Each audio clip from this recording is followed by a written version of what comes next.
Okay, good vach. I heard some really great stories this week, and I'll share with you. We're now coming from Shabbos that blesses the month of Elul, the month of Teshuvah, the month of inspiration. And I heard a great story today from Reb Baruch Duchman. I don't know the source of it. This is the way he shared it. He said there was a very wealthy man who was looking for a prospective groom for his daughter, and his rabbi said to him, I know a really, really great guy, a genius Torah scholar. The only thing is that he stutters a bit. But other than that, he's amazing. He's a wonderful man with an excellent character, a genius Torah scholar, and he's dedicated to studying Torah. He'll be a perfect match for your daughter. The wealthy man isn't so excited. He said he stutters. Yeah, he stutters, but I'm telling you, don't worry about the fact that he stutters. He's really, really a special young man. So the wealthy man said, okay, let me meet him. So they make up on Wednesday at 8 o'clock. He's going to come over to this wealthy man's home. And the wealthy man opens the door, and the prospective groom is there, and he goes, and the wealthy man slams the door in his face. And the boy is completely insulted. And he goes back to the rabbi, and the rabbi is aghast.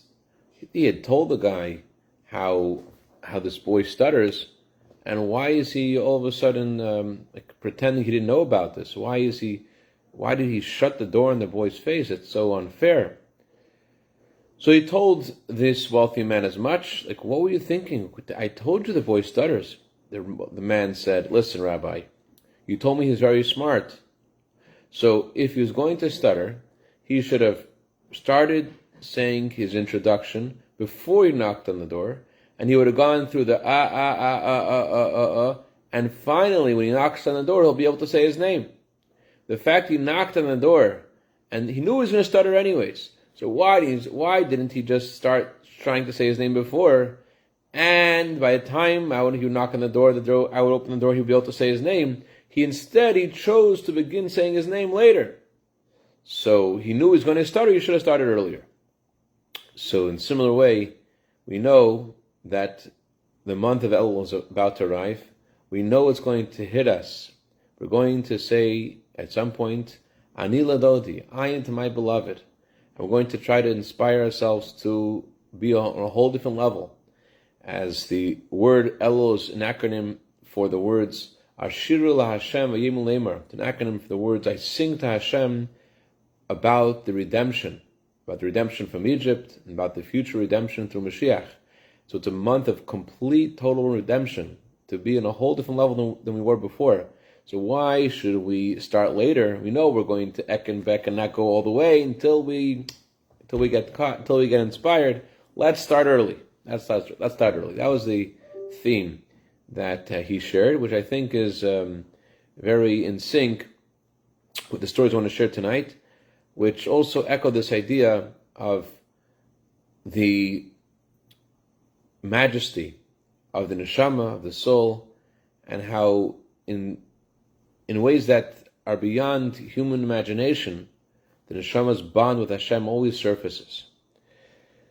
This first story was in the Sichas HaShavua this week. Thank you, Yehuda, for drawing it to my attention.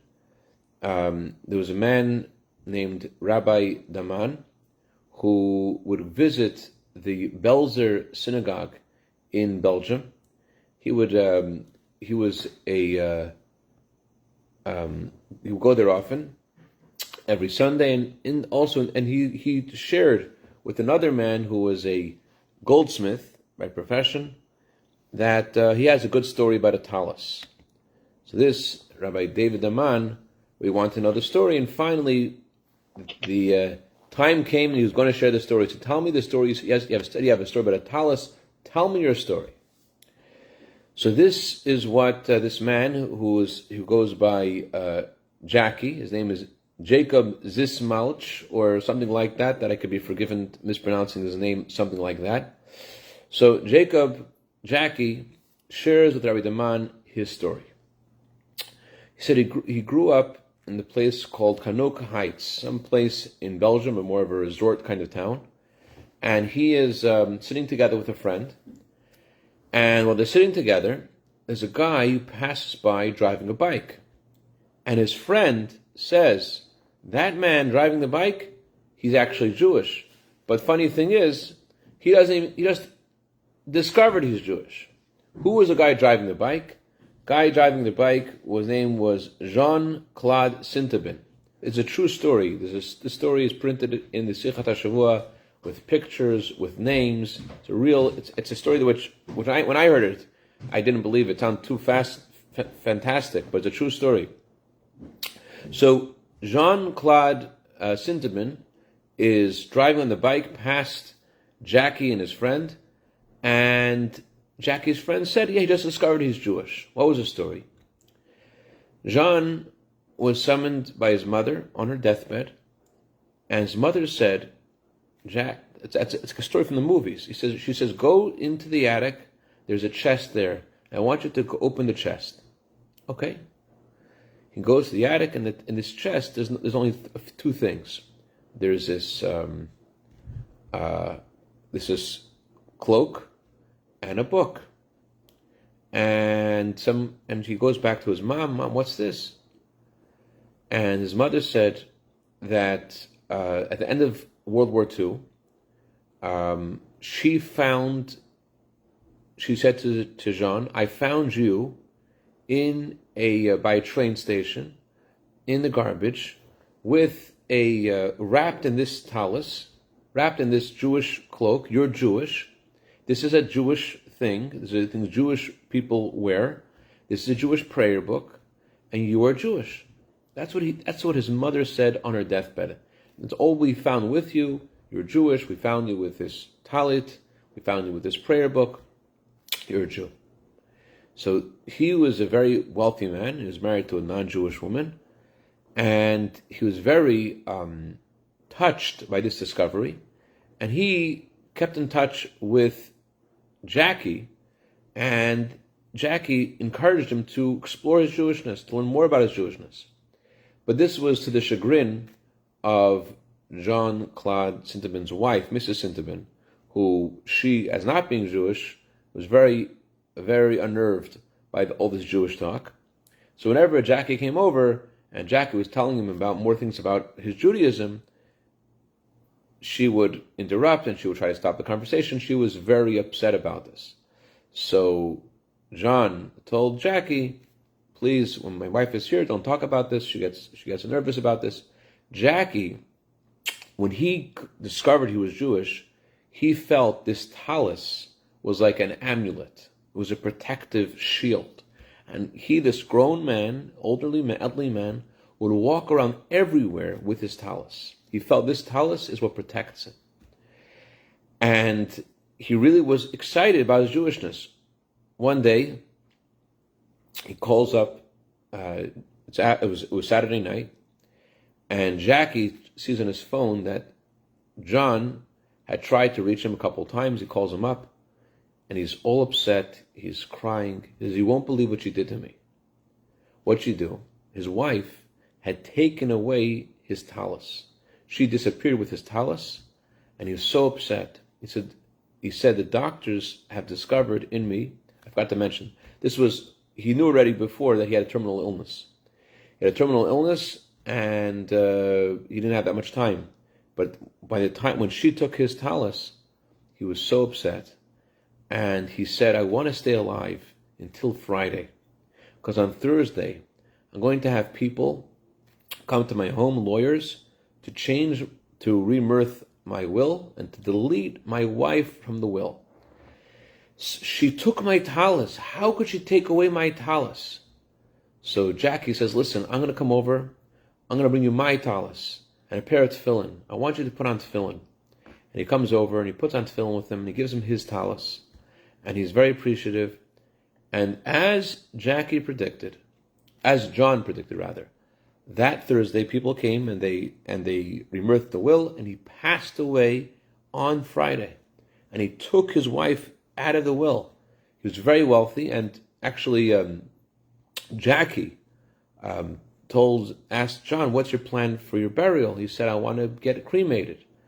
And Jackie said, "You can't do that. The Nazis did cremation. You can't do this." And it actually there was some prominent another John was a prominent member of Belgian politics who didn't identify as a Jew, but at the end of his life he decided he wants to get buried as a Jew, and made a big stir in Belgian radio and the news. So he told him, "Listen, this guy, same as you, he didn't know he was Jewish, and he got buried as a Jew. You should get buried as a Jew." And he agreed. And he was buried as a Jew. And at his funeral, on his tombstone, there is a Magen David. Jackie told this whole story to Rabbi Daman, who was so overwhelmed by this story that he wanted to go visit the burial place of Jean-Claude Sinterman, and he went there and he said prayers there, and there's a picture of the grave with Rabbi Daman, and this shows you how we think we know who we are, but our Jewishness, our soul, is our most real self, and we could hem and haw, but that's who we are. I'll tell you another story that I just heard this week as well. Also, he has the talit with him when they buried him. Not the original talus. The talus was stolen. He had the talus that was gifted to him. Right, thank you. He got the talus that was gifted to him by Jacob. Yes, thank you. We're coming now from Reb Leivik's yard site, the Rebbe's father's yard site. I heard two stories this week from Reb Shlomo Chartonoff, the prominent Hasidic mentor in the Yeshiva of Olei Torah. He shared two stories that he knew firsthand from people who shared the stories with him about Rabbi Levi's, the Rebbe's father. The first story is he heard from a certain Rabbi Cooperman, who was a son of a neighbor to Rabbi Levi Yitzchak, whose name was Cooperman. And when he was a baby, the doctors said that he would not be able to survive. He has this illness, he won't be able to survive. And his family, at that time, lived near Yertenislav.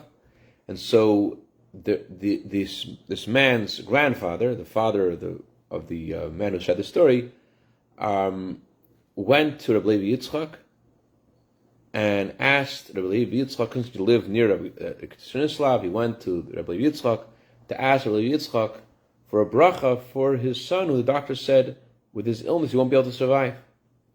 So Rabbi Levi Yitzchak said, with that illness, the doctors are saying you can't survive. With that illness, you could live for 70 years. That's what Rabbi Levi Yitzchak said. This man lived, this baby lived for exactly 70 years. Just like Rabbi Levi Yitzchak said with his words, he could live for 70 years, and as his words were exactly, he lived for 70 years. Another story about Rabbi Levi Yitzchak. That story happened in Katrinaslav. Rabbi Levi Yitzchak eventually was exiled to Chile, to Alma-Ata. And there in Alma-Ata, this story was also shared firsthand by the son of the story, the son of the person who the story happened with. There was a baby, and the baby was very ill. Because the baby was very ill, they did not want to perform a circumcision on the baby. And they consulted Rabbi Levi Yitzchak. Rabbi Levi Yitzchak said, give him a circumcision and he'll recover. Exactly the opposite of what the doctors thought, that the doctors didn't want to circumcise him because who knows what's going to happen.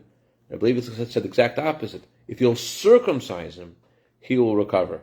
No, it's amazing. Like, if our tzaddik sees things that are beyond our knowledge, but we think our physical body's health is coming from maintaining the physical laws of nature. But in this instance, Rabbi Levi Yitzchak actually healed the baby with the mitzvah of circumcision. It tells us a lot about what we, as I mentioned before, our identity as Jews, identifying with our soul, not just identifying with the physical. So this week, on that note, I was blessed to have Rabbi Fishman, ein gesund, my teacher for many, many years in Worcester, Massachusetts, was here at the Shabbos. He shared a few stories on a similar theme. Shared many stories. Maybe I'll share some of them tonight and just keep them for other stories for another occasion. But one story that you should have never heard before was about my grandfather, Rabbi Moshe, who was a student in the yeshiva, in the previous Rebbe's yeshiva in 770. And the previous Rebbe, when he arrived in America in 1940, didn't have his library, did not yet arrive, and he needed books. He needed simple books that the previous Rebbe needed. And he sent my grandfather to go buy books at a bookstore in Lower East Side. And my grandfather shared with Rabbi Fishman something he heard from the proprietor of this store. I think his name was Rabbi Frankel. The man said the following: this man either knew the story himself, or he heard the story from someone who was there himself. The story was about the Rizhner Rebbe. So either this man himself was alive at the time of the Rizhner Rebbe, or he heard this from someone who had directly heard this from the Rizhner Rebbe. And it goes like this: the Chassidim, the Rizhner Rebbe, were a little bit upset about the attention the Rizhner Rebbe gave to simple people. They didn't like the attention he gave to simple people. They thought like these simple people, they don't really get the greatness of the Rizhner Rebbe. He's spending time with them, it's really a waste of time. So the Rizhner Rebbe sensed the confusion of his students, and he told them the following teaching from Psalms. That goes like this. Let me try to find the verse. Here I remember. There's a verse. The verse goes like this: if you think a little bit about yourself, and you're indeed not a wicked person, you're not a wicked person, you're doing the right thing. However, if you meditate about the place where people who are not gifted to have a upbringing like you do, and they are not observing the Torah like you are, but they are doing what they know. They are in their space. They're not in your space. If you meditate about their space and where they are, ve'einenu, you will discover that you are nothing. Yes, when you look at yourself, you'll think you're not so wicked. But if you think about people in your life you look at as they're just simple people, if you think about the place they're in and who they are, ve'einenu, you'll discover that you are not really not that great at all. That was one story he shared. A second story, maybe I should share the stories before I forget them. L'chaim. Second story he shared, which I heard before, but never heard it with all the details. Unbelievable story. His sister wasn't doing well. She went to the hospital, and there was a question about moving her from one hospital to UMass General, and the Rebbe was consulted, and the Rebbe said they should do exactly what his sister wanted. And Baruch Hashem, miraculously, she recovered completely. And sort of as a thank you, Rabbi Fishman brought the Rebbe an envelope full of money and checks that he had collected over time that he wanted to give the Rebbe, especially because of this great blessing that the Rebbe had given his sister. And when he gave the Rebbe this envelope, the Rebbe opened the envelope and was sort of playing with the money. And he didn't see this in a kind light. It looked a little funny to him. Why is the Rebbe playing with the money? The money's so important to the Rebbe. And he made a signature Rabbi Fishman sigh. Like, what are you doing? Why are you looking at the money so much? That was his knee-jerk reaction. I don't know that more than what he told me. So the Rebbe looked at him very seriously. The Rebbe said, what is by you physical is by me spiritual. In other words, the money, you think the money is something physical? What is by you physical is by me, the Rebbe says. This is actually spiritual. In other words, the physical money. Again, money belonged to a Jew. Looking what a Jew is, in my own words, not the Rebbe's words. What is money for a Jew? It's a spiritual thing. As the Alter Rebbe said, that Hashem gives to Jewish people physical things, and Jewish people make out of the physical spiritual. That's who we are. On that note, another story he shared was this. Rabbi Fishman as I mentioned, he taught me. He also taught Zal Zayin Gesund, my mother, and all my uncles. He's teaching for many years. He said he taught for 61 years. And that was just officially as part of the school. He still teaches, and as he taught us today at the farbrengen. So he shared the following, that he once got an offer to do business with a certain very prominent Jew, Rabbi Kazanowski, shalom, who was the president of the synagogue that I attended at my grandfather's synagogue. Rabbi Kazanowski wanted to start a sweater business, and he wanted Rabbi Fishman to invest in the business. And Rabbi Fishman consulted the Rebbe, maybe you should get into this business. And the Rebbe responded, "Das ist Hepech, was du schreibst mir jeden Chedesh." It's the opposite of what you write to me every single month. Every month, Rabbi Fishman said, he wrote to the Rebbe a report about his students, what they were learning. He wrote it in detail. He taught both children, second grade. He taught also the girls' high school in Worcester, the Beis Chana. He taught them Chumash with the commentaries. He also taught 6th to 8th grade. He taught Talmud and Rashi and Tosfos, intricate Talmud. And he reported to the Rebbe every month his achievement with the students. So Rebbe was saying, it's the opposite of what you write to me. In other words, you have such satisfaction of the teachings of teaching Torah to your students, and now you're writing about going to business. In other words, don't you get what you really enjoy? This isn't for you. This isn't what it's about. You focus on what you really enjoy. Focus on what really matters. Focus on teaching Torah to your students. The physical, the money. So it's interesting. On the one hand, the first story was highlighting how when a Jew has physical things, it's really spiritual because he could do spiritual things with it. On the other hand, it was telling him in the second story, but know what the purpose of it all is. Don't let the present need for money derail you from where you need to go, of what your goal is, of what it's all about. Your students, what are you getting into a business for? That was another story he shared. I'll say the other stories for another time. That Rabbi Fishman. I wanted to share 2 stories I heard this week. Unbelievable stories, jaw-dropping stories. First story, you may have heard part of it. It's a voice recording of Rabbi Moshe Levin, who shared the story on WhatsApp, and it went a little viral.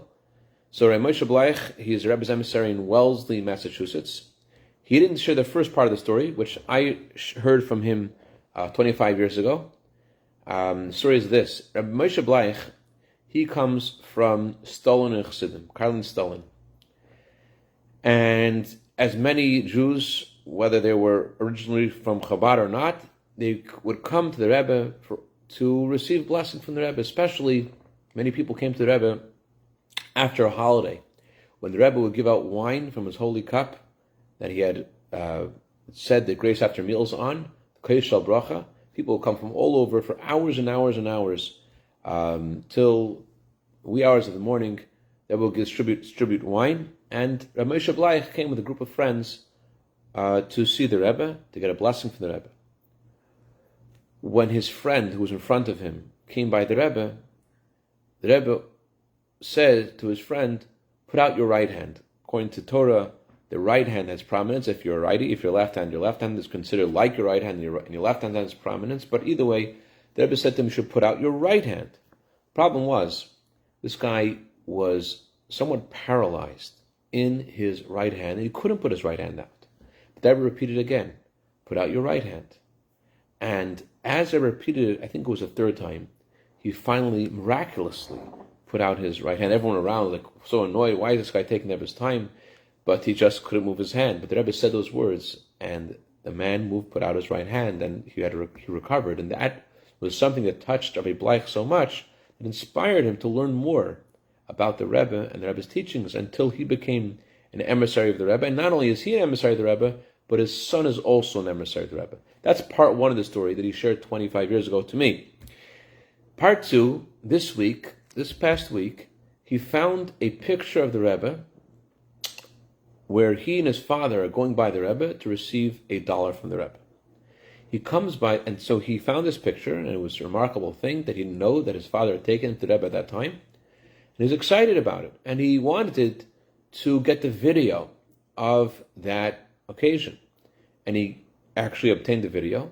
And in the video, he saw this. You could see the video. It's unbelievable. His father said to the Rebbe, "I want a blessing that my son should be God-fearing. He should have reverence for God. Yiras Shamayim." So the Rebbe responded, "Una chassid by uns echet."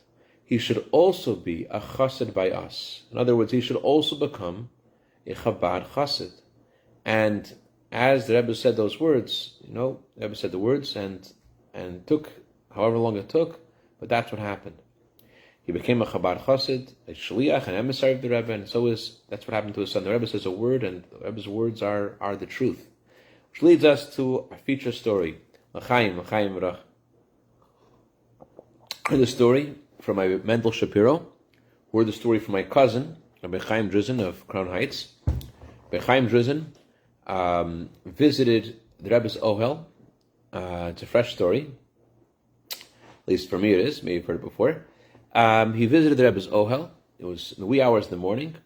And in the Ohel was another chassid, not from Chabad. It was a Bayaner chassid. Of course, as I mentioned, people from all over the world, all kinds of people, religious and not, go to visit the Rebbe to ask for all kinds of blessings, for all kinds of good things. And they see miracles and wonders. So this Bayaner chassid was there also. But my cousin, Rabbi Drizin, was interested. He was curious. I know why I came here. But why did you come here? Tell me more about why you're here.